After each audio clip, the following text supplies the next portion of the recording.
श्री शिवाय नमस्तुभ्यम दोस्तों। जैसे कि दोस्तों आप सब जानते हो, कल है शनिवार का दिन और शनिवार के दिन पड़ रही है पंचमी तिथि, जो कि बहुत ही खास और विशेष होती है।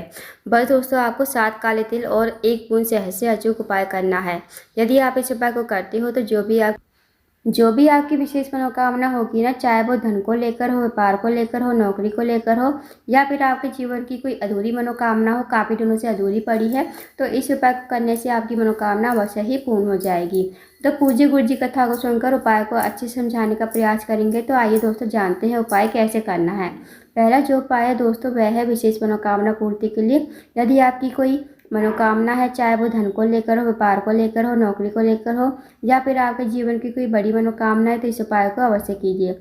इस उपाय को करने के लिए आपको 1 चम्मच शहद आपको लेना है, साथ ही आपको लेने हैं 7 काले तिल के दाने और 1 लोटा जल तांबे के पात्र में। अब इस उपाय को आप सुबह से लेकर शाम तक कभी भी कर सकते हो। अब आप चले जाइए शिव जी के मंदिर में। शिव जी के मंदिर में जाकर सबसे पहले आपको 1 लोटा जल जो है आपके पास, वो आपको शिवलिंग के ऊपर श्री शिवाय नमस्तुभ्यम कहते हुए समर्पित कर देना है। उसके बाद जो दोस्तों आपके पास शहद है ना, शहद को आप कटोरी में डाल लीजिए, और जो 7 काले तिल है वो आपको कटोरी में ही, शहद वाली कटोरी में ही डाल देने हैं।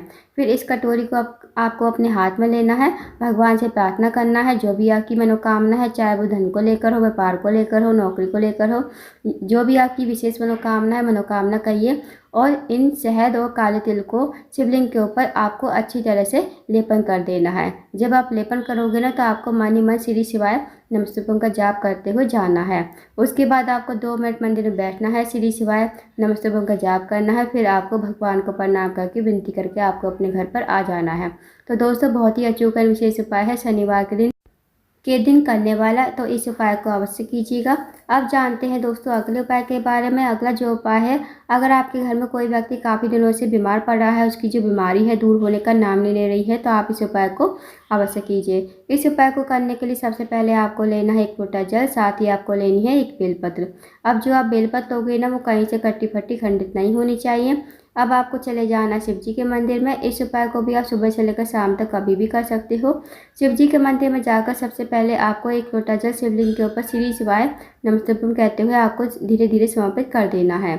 उसके बाद जो आपके पास 1 बेलपत्र है ना, वो आपको अपने हाथ में रखनी है, भगवान से प्रार्थना करनी है उस रोगी व्यक्ति के लिए, जो रोगी व्यक्ति आपके घर में काफ़ी लंबे समय से बीमार पड़ा है। उसका नाम बोलोगे, गोत्र बोलोगे, और इस बेलपत्र को कुंदकेश्वर महादेव का नाम लेते हुए आपको शिवलिंग के ऊपर समर्पित कर देना है। उसके बाद 2 मिनट आपको मंदिर में बैठना है, श्री शिवाय नमस्तुभ्यम का जाप करना है। अब जो आपने बेलपत्र चढ़ाई थी ना शिवलिंग के ऊपर, वो आपको महादेव से विनती करके औषधि के रूप में आपको अपने घर पर लेकर आनी है।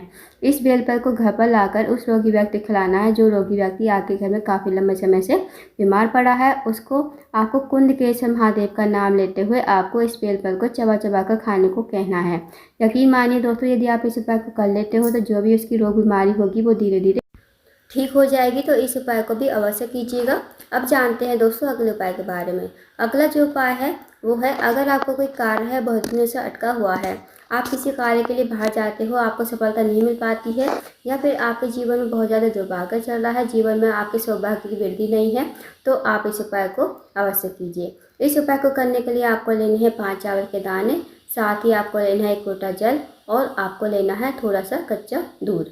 अब जो आप चावल के दाने लोगे ना, वो आपको देख लेने हैं, खंडित नहीं होने चाहिए। अब आपको इस उपाय को सुबह से लेकर शाम तक कभी भी कर सकते हो। अब आप चले जाइए शिव जी के मंदिर में। शिव जी के मंदिर में जाकर सबसे पहले आपको थोड़ा सा जल जो है शिवलिंग के ऊपर श्री शिवाय नमस्तुभ्यम कहते हुए समर्पित कर देना है। उसके बाद थोड़ा सा जल आपको बचाना है। उसके बाद जो कच्चा दूध है आपके पास, वो लोटे के जल में डाल देना है, और जो चावल हैं 5 दाने, वो भी आपको लोटे के जल में ही डाल देने हैं। अब आपको क्या करना है दोस्तों, अब इस लोटे के जल को हाथ में लेना है, भगवान से प्रार्थना करनी है। जो भी आपका कार्य अटका हुआ है, बहुत दिनों से पूर्ण नहीं हो रहा है, आपकी नौकरी लग पा रही है, या फिर आपका इंटरव्यू में क्लियर नहीं हो पा रहे हो आप, तो आप अपनी मनोकामना कहते हुए, विनती करते हुए इस लोटे के जल को शिवलिंग के ऊपर श्री शिवाय नमस्तुभ्यम कहते हुए समर्पित कर देना है। अब दोस्तों, जो आप 1 लोटा जल लोगे ना, वो आपको स्टील के लोटे में ही लेना है। उसके बाद आपको 2 मिनट मंदिर में बैठना है, श्री शिवाय नमस्तुभ्यम का जाप करना है। फिर आपको भगवान को प्रणाम करके, विनती करके आपको अपने घर पर आ जाना है। दोस्तों, बहुत ही अचूक और विशेष उपाय है। इस उपाय को यदि आप करते हो, तो जो भी आपका कार्य है वो आपका कार्य सफल हो जाएगा, और जो भी आपकी नौकरी नहीं लग पा रही है, इस उपाय को करने से आपकी नौकरी भी 100% लग जाएगी। अब जानते हैं दोस्तों अगले उपाय के बारे में। अगला जो उपाय है वो है धन संपदा को बढ़ाने के लिए। अगर आपके जीवन में धन की कमी है, पैसों की तंगी या फिर आर्थिक तंगी से बहुत ज़्यादा परेशान हो, आपके घर में माता लक्ष्मी का वास नहीं है, माता लक्ष्मी आपसे रूठी हुई है, तो आप इस उपाय को अवश्य कीजिए। इस उपाय को करने के लिए आपको लेना है 1 लोटा जल तांबे के पात्र में, साथ ही आपको लेने हैं 2 कनेर के फूल। अब आपको चले जाना है शिव जी के मंदिर में। शिव जी के मंदिर में जाकर सबसे पहले आपको 1 लोटा जल श्री शिवाय नमस्तुभ्यम कहते हुए आपको समर्पित कर देना है शिवलिंग के ऊपर। उसके बाद जो आपके पास 2 कनेर के फूल है, 2 कनेर के फूल को आपको अपने हाथ में रखने हैं। भगवान से प्रार्थना करनी है कि हे महादेव, मेरे जीवन में धन की बहुत ज़्यादा समस्या है, माता लक्ष्मी का हमारे घर में वास नहीं है, माता लक्ष्मी हमसे रूठी हुई है।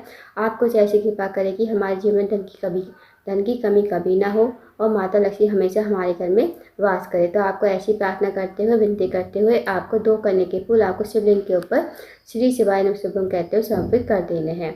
उसके बाद 2 मिनट आपको मंदिर में बैठना है, श्री शिवाय नमस्तुभ्यम का जाप करना है, फिर आपको भगवान को प्रणाम करके विनती करके आपको अपने घर पर आ जाना है। तो दोस्तों बहुत ही अचूक विशेष उपाय है, इस उपाय को भी अवश्य कीजिएगा। इस उपाय को यदि आप करते हो तो कभी आपके जीवन में धन की कमी नहीं होगी और हमेशा माता लक्ष्मी आपके घर में वास करेगी।